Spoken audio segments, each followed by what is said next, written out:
We're on the banks of the Grand River, just outside of Hamilton, and we're gonna get the opportunity to visit two Indigenous communities today, Six Nations and Mississaugas of the Credit. And I love that I get to do it with you, Dane Evans. Let's understand a little bit of your background. What is your native background? My native background is Wichita and Affiliated Tribes. That's the full name of our tribe, but I just tell people I'm Wichita. It's on my dad's side.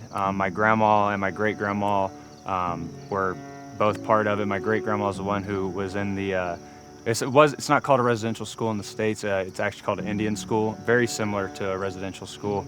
And she was taken from her land and taken there, and they tried to tell her not to speak her language and all that, but she actually prevailed through all that, did everything they asked of her, and she continued to speak her language. And when she passed away in 2016, she was the last fluent speaker of our language. So that's something that I'm always honored to just be a part of the family and a part of the tribe for that. It's been something that's always been important to me. And now, like I said, I have this platform. I just want to get it out there. Well, I'm honored to experience this with you. Let's do it. Yeah, let's do it. Chief Stacy LaForme, thank you for having us. My pleasure. Welcome. Thank you. This is Dane Evans. How's it going? Dane Hey, Evans. Dan. Pleasure. Yes, sir. Nice to meet you. Appreciate you having us and representing the Mississaugas of the Credit First Nation. What land does it exist on? The Mississaugas of the Credit are part of the Mississauga Nation. We're about 2,600 people. The Mississauga Nation is about 10,000. The Mississauga have treaty lands of 3.9 million acres in southern Ontario. You know, treaties taken with the Mississaugas where we understood, you know, you're going to share it with us. But the Canadian perspective and before that the Crown and the English perspective as well, no, you're giving this up. This is ours. The history of the Mississaugas was to the point where that not only did we lose most of our land, but we also lost our way. We lost most of our culture and our practices. And so we began to re-identify with who we were. When we are spending time to reflect, to learn, what should we be focused on? Reconciliation's a word. Is it enough? I don't know, but it's good enough. It's fine, we can use reconciliation. But the idea is we try to make things better. We try to put things back the way they were intended to be before we made all these foolish steps to try and think that everything should all be the same. What a boring world we'd live in if everything was the same. You know, the uncovering of the children, that was a moment in time that I think slapped a lot of Canadians in the face and said, whoa, I didn't know this was going on. You know, and there was no more time to deny or say this didn't happen or, you know, that involved me. These are our kids, all our kids. And that was a moment, I think, that was a reality check for this country. This next stop will be interesting for you, given your real interest in language. Yeah, let's do it. I'm stoked about it. Nikki, thank you for having us. Hi, This is I'm Dane Nikki. Evans. Hi, Welcome. Dane. Nice to meet you. He's a much meet you. better student than I am. I'm bad at all languages, including English. But language, in terms of the Mississaugas of the Credit, how important is it to continue to teach it so that it's not lost? In our language is our whole world view. So it enriches us because it gives us, first of all, a sense of pride in who we are. But it also reminds us of our connection to the natural world and nature. So if you're a speaker of our language, you don't have to be taught to respect the environment or to respect the animals, because those teachings are all within our language. You know, as long as I can teach the students the basics and get them excited about learning Anishinaabe and get them inspired and motivated to continue their language journey, then I feel like I've done my part to help revitalize our language.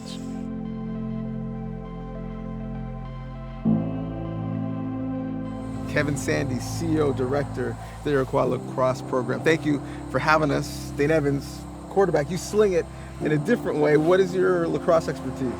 Very limited. Just playing with friends here and there. Nothing like ever structured or anything. So I'm excited about what Kevin's going to be teaching me today. Yeah, we're both here to learn. And the first thing is, you know, we say lacrosse, but really it's the creator's game. What is the history of the sport in your culture? Yeah, well, my culture is Haudenosaunee, and then in my language, in English, if I kind of change Haudenosaunee, that would mean people of the Longhouse are the ones who build the longhouses, because that's where our people lived, our way of life and our teachings. We had games. We had games that we played, like say this stick ball game that you see here that you know is known as lacrosse, and a lot of Canadians and Americans know it as lacrosse. For us, it's called Diwan'Kachikwa. It's connected to who we are. It's connected to everything that is purely spiritual about who we are as Haudenosaunee people. When we're playing at the Longhouse, we're also playing to honor those thunder beings. Right. Yeah, you heard thunder earlier today. I'm not sure if you heard it or not. Like I say, but when I hear thunder, I love that sound, right? Because I know it's going to nourish Mother Earth. Right. Yeah, right now we're at harvest time. But like I say, springtime, because when we play our game, we play to honor those 7 thunder beings. Cody Jameson. What's going on, guys? Thank you for welcoming What's us going on? to How's it going? your Nice to meet house. you, sir. Nice to meet you. Mohawk lacrosse player, pro athlete, representing Turtle Clan.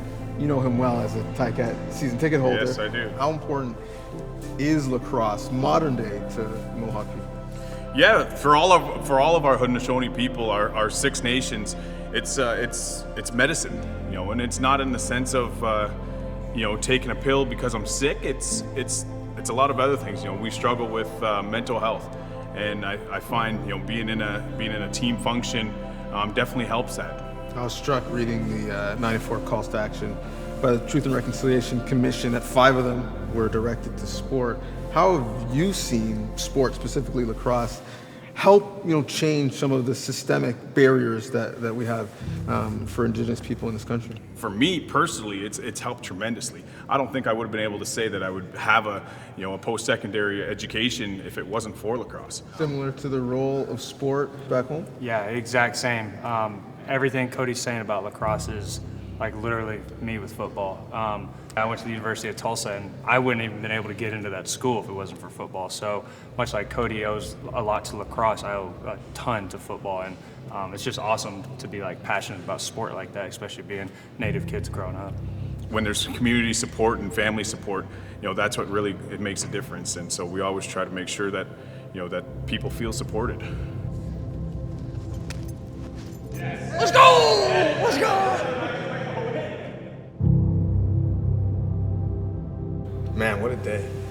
When we talk about truth and reconciliation in this country, talk about listening and learning, I'm an active learner. I felt like I learned so much. What was the biggest takeaway for you? Yeah, I'm the exact same way. I'm very hands-on, very active. It's one thing to read about it online or in a book or whatever, but when you get out here and you talk to the people that live out here and that are from here, for me, I'm a sport guy, so it was amazing to see how sport is correlated to everyday life in this instance, and how a game such as lacrosse or football can like tie everything in together bigger than sport. So that was pretty awesome.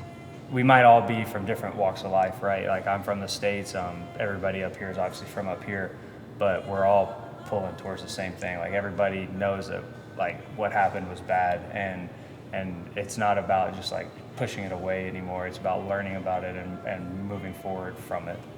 Well, certainly we want to pay our respects, but also we had the opportunity to have a lot of fun. So appreciate you for coming out here and getting a little bit uncomfortable, but having an awesome time. Yeah, no, it was fantastic. It was great, and I'd love to do it again.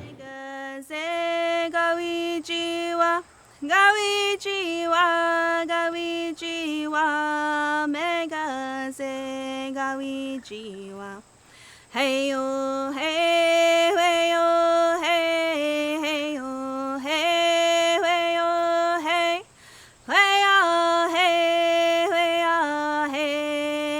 yo, hey, hey yo, hey, hey. Phenomenal. That was amazing.